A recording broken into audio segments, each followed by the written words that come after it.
안녕하세요. 백두산 금융연구소의 백두산입니다. 1월 18일 수요일 아침 10시 26분입니다. 어젯밤 영상에서 제가 좀 잘못 이야기한 게 있는 것 같아서 일단 정정 좀 하자면요. 이거 그 일본 중앙은행 통화정책회의 오늘이죠, 오늘. 예, 제가 이거 미국 시간으로 보고 있어가지고 제가 어젯밤이라고 이거 잘못 이야기한 것 같아요. 좀 그 점 좀 수정하고 이게 이제 잠시 후입니다. 한국 장중에 이게 이제 일본 통화정책회의가 열리는데 이게 이제 시장에 좀 어느 정도 변동성에 좀 영향을 주겠죠. 그죠? 시장이 좀 들쭉날쭉 하겠죠. 이것 때문에요. 근데 어젯밤 말씀드린 것처럼 이 이슈가 뭐 엄청난 게임 체인저가 될 거다. 아, 작년 영국처럼 막 그렇게 전 세계 금융시장을 뒤흔들 만한 이슈가 될 것이다. 뭐 일단 그렇게 생각하지는 않습니다.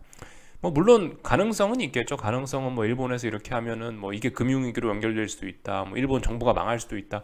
이런 이야기 할 수 있는데 근데 솔직히 아직까지 뭐 그렇게까지 생각을 하는 거는 좀 무리인 것 같습니다. 물론 그럴 수 있죠. 그죠?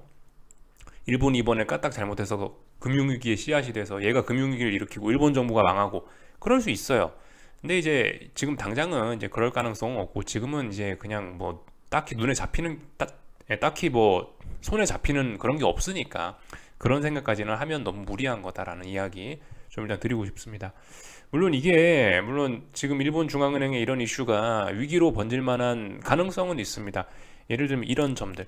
통상적으로 이 정부와 시장이 싸움이 붙는 경우가 있거든요. 종종 보다 보면요. 그죠?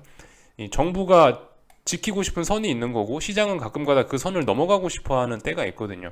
얘네 둘이 싸워가지고 가끔가다 시장이 이기면은 금융위기가 나는 거고요. 정부가 이기면 아무 일도 없이 그냥 흘러가는 거고요. 그죠? 이렇게 되는 건데 이런 과정에서 위기가 나기도 합니다. 그죠?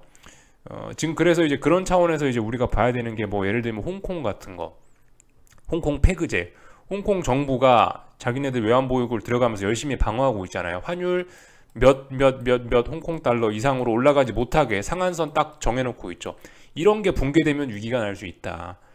근데 이제 지금 이번 일본 이슈 같은 경우는 어떻습니까? YCC라는 걸 해가지고 지난번에 10년물 국채금리가 0.5%를 딱 맞춰놨다. 요거 그죠? 요거 그 일본 정부가 약속한 거 아니에요. 10년물 국채금리는 0.5%까지. 이거 이제 지키느냐 못 지키느냐 이런 싸움. 여기서 이제 일본 정부가 뭐 이번에 물론 어떻게 또 잠시 후 회의에서 또 이런 걸 또 뭐 약간씩 뭐 조정을 하긴 하겠지만은 여기서 이제 일본 정부가 삐끗하면은 이제 일본 정부의 신뢰도에 문제가 생기고 그러면서 일본발 금융위기가 날 수도 있죠. 근데 이런 가능성은 아직까지 낮다라는 거. 그 금융위기의 씨앗이라면 이런 점들을 우리가 잘 보긴 해야 됩니다. 지키려는 정부와 더 가려는 시장의 싸움 이런 측면으로 보시면 되는데 일단 그런 싸움이 좀 걸리긴 걸린 거죠, 그죠? 0.5로 맞춰놨는데 0.5를 막 뚫고 올라가니까 일본에서 계속해서 돈을 써가지고 이걸 방어를 하고 있는데 그 돈이 만만치가 않죠, 그죠?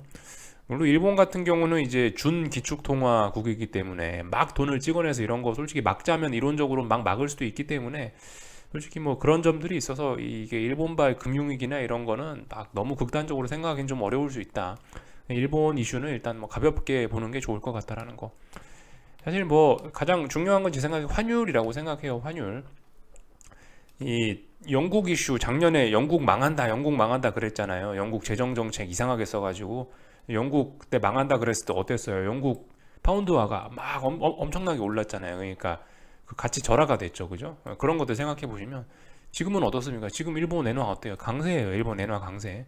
이런 상황에서 뭐 당장 일본이 어떻게 된다 뭐 이렇게 이야기하기는 물론 좀 그럴 것 같습니다. 물론 일본에 관해서 할 이야기는 좀 더 많이 있지만 어쨌든 뭐 시간 관계상 뭐 적당히 하고 하여튼간 뭐 당장 일본의 위기설 이런 걸 이야기하는 거는 다소 좀 그죠? 지금은 상황에서는 좀 무리인 것 같다. 이 정도로 넘어갈게요. 제 생각에 이제 중요한 거는 어젯밤에도 말씀드렸다시피 지금 이제 이 이슈가 나온 타이밍이에요. 이 이슈가 나온 타이밍. 세계 증시가 지금 이제 연초에 굉장히 뜨겁게 많이 달아올랐단 말입니다. 그죠? 그래서 단기적으로 어느 정도 좀 피로감이 있어요. 많이 올라와 있는 상태란 말이에요. 이미 증시가. 이제 이 와중에 사실 지금 이 일본 중앙은행의 저런 이슈 같은 경우는 솔직히 시장에 별로 호재는 아니지 않습니까? 저게 그죠? 저게 딱히 호재는 아니기 때문에 이 타이밍이 중요한 거죠. 타이밍이. 저 일본 중앙은행 저 이슈 때문에 당장 금융위기가 난다. 뭐 그런 거는 몰라도 최소한 증시가 많이 올라와 있는 상황에서 저런 시장에 우호적이지 않은 저런 소식이 나온다면은 이건 장차 이제 시장의 방향을 좀 틀 수도 있는 그런 기폭제가 될 수도 있지 않을까. 요 정도 생각은 할 수 있다는 거죠. 그래서 일단 요 정도로 보고 있다. 말씀을 좀 드려봤습니다. 나머지 뭐 특별한 건 없는 것 같고요. 하여튼 그래서 일본 이슈 잘 보자. 장중의 변동성이 확대될 수 있다. 이 정도 보시면 될 것 같고, 반응은 그저 어제 말씀드렸다시피 일본이 더 매파적으로 나온다면 뭐 YCC를 조금 더 뭐 이 국채금리 뭐 상한선을 좀 더 높이거나 아니면 YCC를 아예 뭐 폐지한다거나 여러 가지 좀 매파적인 모습을 좀 보인다면은, 그렇다면 달러화는 당연히 약세가 나올 거고 엔화 강세 나올 거고, 이런 측면에서 보면은 이건 증시의 호재라고 볼 수 있겠죠. 그러나 한편으로 또 뭐 전 세계적으로 일본이 매파적으로 나오면 금리가 좀 전반적으로 다 올라갈 수 있기 때문에 이런 점은 또 세계 증시에 또 일부 부담이 또 될 수도 있을 거고, 증시의 반응은 솔직히 잘 모르겠어요. 네. 이미 많이 올라와 있는 세계 증시이기 때문에 여기서 솔직히 한 번 더 쳐올려 갖고 오버슈팅 나와도 되는 거고 여기서 꺾여도 되는 거고, 솔직히 시장 반응은 잘 모르겠습니다. 근데 일단 뭐 달러의 반응은 뭐 매파적으로 나오면 약세, 약달러 나올 거다. 뭐 금리는 매파적으로 나오면 오를 거다. 반대의 경우는 그 반대로 생각하면 되겠죠. 비둘기파적으로 나오면 어떻게 될 거고, 뭐 어떻게 될 거고. 근데 지금 상황에서 비둘기파적으로 나오긴 쉽지 않을 것 같아요. 그죠? 일단 일본 중앙은행은 매파적으로 나올 것이다. 그럼 대략적으로 달러 약세와 뭐 금리가 올라가는 쪽으로 반응이 나타나지 않겠냐? 이 정도 이야기만 드릴 수 있을 것 같습니다. 나머지는 뭐 일단 시장 상황 보면서 또 이야기하면 될 것 같고요. 어젯밤 있었던 일들 좀 간단하게 체크하겠습니다. 어제 뭐 일단 다양한 유로존에서 경제 지표들이 발표가 됐는데, 그 일단 물가 지표들 뭐 여러 가지 발표됐는데 참 신기하게 잘 맞아요. 그 신기하게 예상치에 모두 다 부합을 하더라고요. 그러니까 이게 한편으로 이런 걸 보면 약간 음모론적인 생각을 좀 떠올릴 수가 있긴 있습니다. 이게 일부러 어닝 서프라이즈, 어닝 쇼크를 만들어내는 게 아닌가 싶은 그런 생각도 가끔씩 들어요. 그죠? 뭐 CPI가 뭐 예상치를 뭐 크게 뭐 상회했네, 크게 하회했네 이러면서 시장에 인위적으로 쇼크를 만들어 갖고 뭐 증시의 뭐 상승이나 하락을 이끌려는 그런 생각들이 좀 들긴 합니다. 이 보시면 이번엔 또 기가 막히게 다 맞췄단 말이죠. 이번에 보시면 이런 CPI들 보시면 전부 다 예상치 부합이에요. 하여튼 대단합니다. 하여튼 뭐 근데 유로존 CPI는 어느 정도 좀 잡혀가고 있다는 게 정설이긴 합니다. 그죠? 뭐 예를 들면 독일 CPI 보면 지난번에 10이었는데 8.6 나왔다. 이런 것들. 증가율 같은 경우도 마이너스 0.8이다. 아, 인플레 피크 쳤을 수 있겠구나 생각할 수 있겠죠.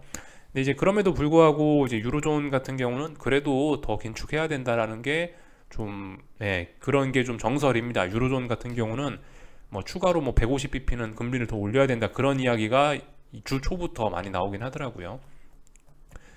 그렇게 되면 어떻게 된다? 일단 달러 약세의 요인이다. 그런 거 생각할 수 있겠습니다. 뭐 그 정도 이야기만 하면 될 것 같고, 뭐 특별히 중요한 건 아니고, 보시면 캐나다 같은 경우도 어제 CPI들 발표됐는데 전반적으로 예상치보다 하회해서 인플레는 전반적으로 이제 피크를 좀 쳤을 수도 있겠구나라는 이야기를 할 수는 있을 것 같습니다. 하여튼 이제 중요한 거는 이제 미국이죠. 근데 제일 중요한 건 미국이고, 우리가 이제 인플레에 대해서 생각을 해야 되는 거는 미국의 서비스 물가, 뭐 고용, 그러니까 그 뭐라고 해야 되죠? 그 임금 같은 게 임금 상승률 그런 것들 잘 보면서 서비스 물가가 떨어지는지, 이제 뭐 상품 물가는 떨어졌단 말입니다. 그죠? 근데 서비스 물가가 떨어질 것이냐, 이런 여부 앞으로 뭐 잘 보시면 되겠습니다.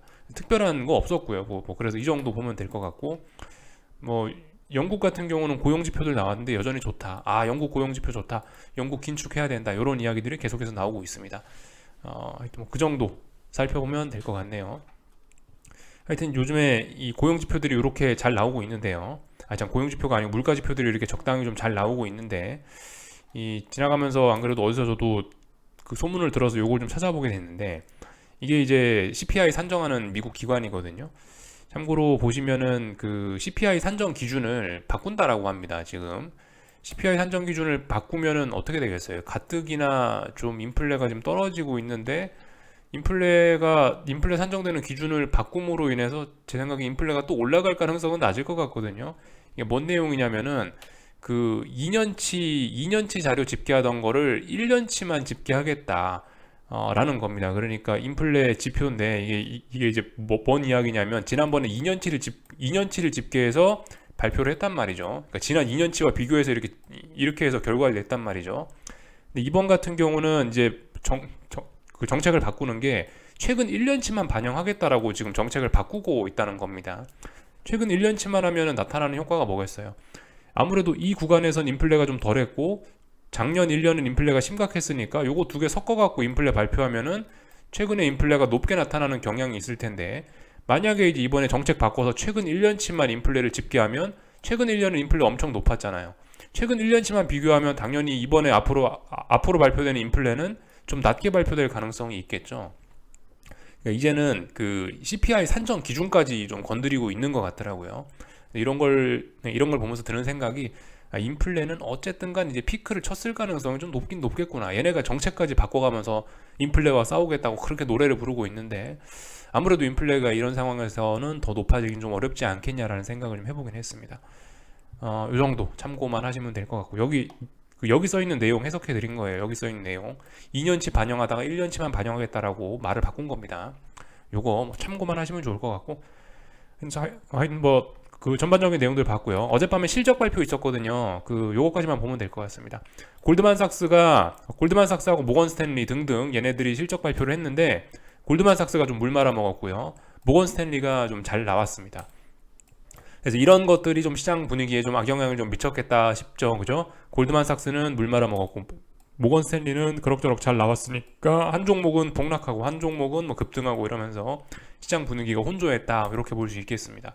뭐 더군다나 뭐 일본 중앙은행의 이슈 이런 것도 사람들이 기다리고 있고, 또 오늘 밤에 또 미국 물가지표 PPI 이런 거 발표되거든요. 유로존 물가지표도 발표되고, 뭐 하여튼 그런 여러 가지 이벤트들을 기다리면서 미국 증시는 혼조하게 마감을 했다, 이렇게 보시면 되겠습니다.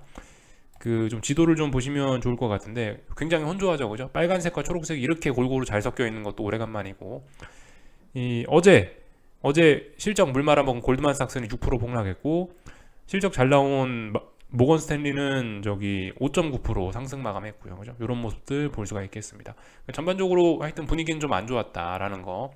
하지만 보시면 이제 애플하고 테슬라 같은 경우는 많이 올랐기 때문에 또 지수 자체는 또 나쁘지 않았다라는 걸 생각해 볼 수가 있겠죠. 그러니까 정말 시장의 움직임이 요즘 더럽습니다. 딱히 뭐 이렇다 할 분위기가 없어요. 애플하고 테슬라 붙잡아 가지고 지수는 지키고, 전반적으로 근데 하락하는 종목 수나 이런 것들은 많고, 또 하여튼 뭐 그죠? 그래서 혼조하게 마감을 했다 보시면 될 것 같습니다. 혼조하게 마감했으니까 뭐라고 해야 될까요? 일단 계속 더 올라간다, 이렇게 보시면 되겠습니다. 혼조하게 마감한 저런 걸 가지고 뭐 의미 있는 매도세가 등장했다라고 할 수 있나요? 그럴 수 없죠. 예. 아직까지는 시장이 강한 거고 더 올라가고 싶어 하는 겁니다. 상승 종목수, 하락 종목수 비슷비슷하고요. 하락 종목수가 조금 더 많긴 했는데 뭐 비슷비슷하고, 하여튼 분위기가 뭐 그다지 나쁘진 않았다라고 봅니다. 다우는 패스, 다우는 뭐 미국 대표 지수 아니니까 좀 패스하고요. 그래서 혼조하게 마감을 했다, 이렇게 보시면 될 것 같습니다. 더 올라가려고 하는 거다, 일단 아직까지는 이렇게 보면 될 것 같고요. 뭐 의미 있는 매도세 등장해야 뭐 아래쪽으로 보거나 뭐 그런 거죠, 그죠? 하여튼 그래서 아직까지는 뭐 의미 있는 매도세 그런 건 아니다라는 거. 다만 이제 그리고 사실 1월 16일 같은 경우, 월요일 같은 경우는 이게 증시가 휴장을 했었기 때문에 솔직히 이런 날까지 다 계산해 갖고 포함하는 건 좀 그럴 것 같고, 하여튼 어젯밤에는 그냥 이제 상승 중 눌림이다 보시는 게 좋을 것 같고요. 굳이 S&P 같은 거를 제가 이제 아래쪽으로 보시고 싶으신 분들은 최소 3990 붕괴는 돼야 된다라고 봅니다. 3990이 어디서 나온 숫자냐면은 1월 11일 날 S&P 지수가 그래도 좀 급등을 했거든요. 이 급등을 했었었는데 이날의 종가가 제 생각에 중요한 자리인 것 같아요. 아래쪽으로 갈 거다 싶으면은 최소한 이날의 종가는 붕괴시켜 줘야, 그죠? 그래야 좀 의미 있는 매도세가 등장했다라고 할 수 있을 것 같아요. 그 자리가 3990인 겁니다. 아직까지는 아직까지는 시장 강하다, 이렇게 보실 수 있겠어요. 그래서 더 올라가는 그림이다, 이렇게 볼 수 있을 것 같고, 뭐 나스닥 같은 경우도 그죠? 뭐 하루 뭐 찔끔 뭐 그렇게 한 거 가지고 뭐라 할 이야기는 없고 계속 위로 올라가는 그림이고요. 얘도 어딘가를 좀 붕괴시켜야겠죠. 얘도 제 생각에 1월 11일에 급등했던 자리 붕괴시키는 게 중요할 것 같아요. 그 자리가 11,000 뭐 470 뭐 이 정도 자리 되는 것 같습니다. 뭐 그런 자리 정도는 붕괴시켜줘야 좀 의미가 있을 것 같다라는 거. 아직까지 미국 증시는 계속 올라가는 거다, 아직까지 세계 증시는 강하다라는 거 좀 생각을 하셔야 될 것 같습니다.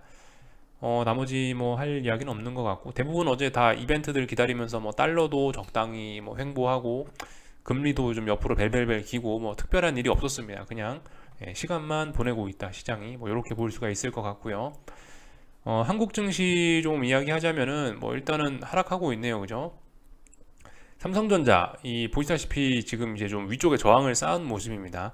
오늘 이렇게 마감되면은 이제 중요한 지지선까지 붕괴시킨 꼴이 되죠. 삼성전자 중요한 지금 저항을 어디서 쌓았냐면은 여기 보시면 68,800원부터 해갖고 한 61,150원 지금 이 정도 사이 그죠? 여기 어딘가에 지금 저항을 쌓은 겁니다. 그리고 나서 지금 아래쪽으로 빠지고 있는데 이건 이제 오늘 일본 중앙은행 이슈 있으니까 뭐 얼마든지 급등락이 가능해서 뭐 여기에 관해서 아직 이야기하지 않고 제 생각엔 65,000원 붕괴시키면은 방향성 아래쪽으로 다시 전환된다라고 하겠습니다. 붕괴되는지 안 되는지 보면 될 것 같고 지금 삼성전자 그래서 약간 큰 그림을 보자면은 지금 말씀드렸다시피 한 66,600원, 700원에서부터 한 61,150원 이 사이에서 어떤 저항 매물대를 만들어 놨다고 했죠. 그럼 이 자리는 어떤 의미 있는 저항이 될 수도 있다라는 겁니다. 지금 생각해 보셔야 되는 게 만약 여기서 삐끗 잘못하면은 삼성전자는 또 다른 고점 덩어리를 하나 만들어냈을 가능성이 생기는 겁니다. 뭐 여기 하나 고점 덩어리, 또 여기 하나 고점 덩어리, 여기 하나 고점 덩어리, 고점 덩어리가 만들어졌을 가능성이 좀 있습니다. 잘 봐야 돼요. 이 말씀드렸다시피 다중 바닥형 이야기할 수 있죠, 그죠? 다중 천장형도 이야기할 수 있는 거예요. 잘 봐야 됩니다. 결과적으로 지금까지 아무리 지가 강하게 올랐더라도 여기서 잘해야 된다고요. 여기를 넘어가야 뭐 지가 추세를 전환을 하거나 말까. 예. 그죠. 여길 넘어가야 지가 추세를 전환하는 거니까 이거 넘어가기 전까지는 아무런 의미가 없는 거예요. 그리고 이 아래쪽에 어딘가를 붕괴시키기 전까지도 의미가 없는 거고요. 이런 부분들 좀 잘 보셔야 되겠습니다. 다만 근데 여기서 이제 또 다른 고점대가 만약 하나가 만들어진다면 또 다른 의미 있는 고점대가 만들어진다면 아무래도 일단 하락 추세인데 아무래도 일단 계속 증시가 지금 아래로 1년째 가고 있는데 계속 하락으로 좀 연결된 가능성이 좀 높긴 하겠죠, 그죠? 그런 점들 좀 주의해서 보셔야 될 것 같고요. 하이닉스도 뭐 그냥 뭐 문제 없죠. 그냥 뭐 하락 추세죠. 뭐 문제 없죠. 예, 특별히 이상한 거 없고. 그래서 지금 어딘가에 전부 다 저항을 만들어내고 있습니다. 잘 봐야 됩니다. 저항을 누적시키고 있구나. 잘 보면 됩니다. 오늘 그래서 어떤 방향성이 이제 일본 중앙은행 이슈를 통해서 틀어질 것이냐 말 것이냐 이런 것들 보시면 되고요. LG 에너지 솔루션은 뭐 벌써 꺾였네요. 그죠? 다시 47만 원 붕괴시켰으니까 다시 꺾였네요. 이렇게 보시면 될 것 같고. 코스피 오늘까지 해서 지금 2거래일 연속으로 빠지고 있는데요. 뭐 역시나 일본 중앙은행 그 이슈가 이제 오늘 장중에 변동성 터뜨릴 수 있으니까 뭐 종가가 좀 굉장히 많이 차이가 날 수 있습니다. 종가가 어떻게 되느냐가 중요한 거라 사실 지금 어떻게 하락하고 있다. 여기에 대해서는 딱히 이야기해드릴 게 없고 뭐 일단은 제 생각엔 그래요. 지금 이 뭐 1월 9일날 종가 이런 자리 붕괴시키면 정말 강력한 매도세가 등장한 거라서 그죠? 여기 보시면 이 자리가 결국 이 자리가 제일 중요한 어떤 마디 가격 정도 되는 거예요. 정확하게 딱 여기다라고 말씀드리긴 조금 좀 애매하긴 한데 대략적으로 312를 기준으로 잡으시면 될 것 같습니다. 312를 기준으로 해서 312 붕괴되면은 이제 저는 방향성 전환됐다라고 볼 거고요. 그러니까 이 최근에 오버슈팅이 좀 심했었어 가지고 이게 이 방향 전환하는데도 좀 많이 좀 지켜보긴 해야 돼요. 이게 뭐 보시다시피 지금 그죠? 물론 뭐 저 위에서 계속해서 버벅버벅거리면서 시장이 저항을 누적시키면서 꺾일 수도 있는데 근데 지금 일단 변동성을 확대시키면서 지금 약간 움직이고 있단 말이죠. 지금 상황에서 제가 봤을 때 기준은 312 정도. 저 위에 있는 뭐 다른 기준. 야, 오늘 이 정도 하락하는 걸로 그냥 이제 아래쪽으로 꺾였다고 봐도 되지 않겠냐 싶긴 한데요. 일단 조금 안전한 기준으로 말씀드리자면 일단 전 312 드리겠습니다. 312 완전히 붕괴돼야. 312가 중요한 자리예요. 왜냐면은 지금 보시면 지난번에 여기 위에서 박스권 놀았던 박스권 하단 자리가 312고요. 그리고 이번에 돌파 한착하면서 좀 버벅버벅했던 자리가 312고 여기서도 312고 312가 중요한 자리다. 312란 자리 이 자리를 붕괴시키느냐가 제일 중요할 것 같고요. 그런 부분 보시면 될 것 같고 물론 이제 본인이 다른 기준들 잡아서 매매할 수도 있습니다. 나는 뭐 이 정도 해도 됐다. 내 기준에서는 이 정도 해도 됐다 싶으면 아래쪽으로 막 보셔도 괜찮긴 할 텐데 저는 이제 보편적으로 좀 안전한 기준 좀 드려보자면 312 정도가 그런 기준이 될 수 있을 것 같다. 말씀드리고 삼성전자와 똑같죠, 그죠? 다중고점형 만들어낼 수 있는 과정 중에 있을 수 있는 거예요. 잘 봐야 돼요. 그러니까 지가 아무리 지금까지 한 달 동안 뭐 세게 오르든 뭐 어쨌든 간에 어딜 넘어가야지 가는 겁니다. 그런 점들 좀 잘 보셔야 될 것 같아요. 특별히 뭐 다른 거 드릴 이야기는 없고 그냥 지켜봐야 됩니다. 그냥 지켜볼 때인 것 같고 뭐 코스닥은 이미 어제 방향성이 꺾여버렸기 때문에 뭐 이거 할 말 없고요. 변동성 지수가 지금 또 그리고 이 죽을 것 같다가 지금 살아나고 있습니다. 17이라는 자리를 계속해서 지키고 있는데요. 이게 솔직히 어제까지만 보면 어제 마감 이 모양이었던 거죠. 이걸 보고 지지력이라는 이야기를 할 수는 없는데 만약에 이제 오늘 이렇게 17을 돌파한 차고 이렇게 상승 마감을 해버리면은 어떻게 되냐? 그럼 지난 3거래일 동안 죽지 않고 버틴 꼴이 됩니다. 그래서 더 올라가는 꼴로 해석이 될 수 있습니다. 오늘 좀 중요한 날이에요, 그죠? 오늘 뭐 코스피가 방향을 꺾느냐, 변동성 지수가 계속해서 버티고 살아나느냐. 오늘이 한국 증시에서 뭐 비교적 좀 중요한 날이 될 수 있을 것 같긴 해요. 잘 봐야 되긴 하겠습니다. 그리고 그죠? 원화 같은 경우도 요즘 좀 심상치는 않아요. 계속해서 아래로 가는 게 자연스러운 상황인데 아래로 잘 못 가고 있네요. 그죠? 그러면 추세 전환 뭐 이런 걸 기대할 수 있습니다. 그죠? 잘 보시면 좋을 것 같아요. 그래서 아직까지는 뭔가 뭐 당장 지금 막 공격적으로 뭘 움직이기보다 일단 조금 더 지켜보고 조금 더 지켜보고 확인하고 움직이셨으면 좋겠다라는 게 일단 뭐 저의 의견입니다. 지금 뭐 섣부르게 뭐 어떤 김치국 마시면서 막 움직일 때는 아닌 것 같고요. 아직까지 금융시장도 모르겠대잖아요. 그죠? 모르겠으니까 지네들도 계속 박스권 하고 있는데, 근데 뭐 여러분들 아시나요? 아시면은 뭐 세게 할 수 있는데 잘 모르겠다. 뭐 나도 잘 모르겠다 그러면은 가만히 있어야죠. 그죠? 뭔가 보일 때까지 신호등에 불 들어올 때까지 가만히 있어야 되는 겁니다. 신호등에 불이 들어오는지 안 들어오는지 우리는 시간 잘 보내면서 지켜보면 되는 거고요. 여기까지 하겠습니다. 궁금한 거 리플 남겨주시고 오늘 저녁에 뵙도록 하겠습니다.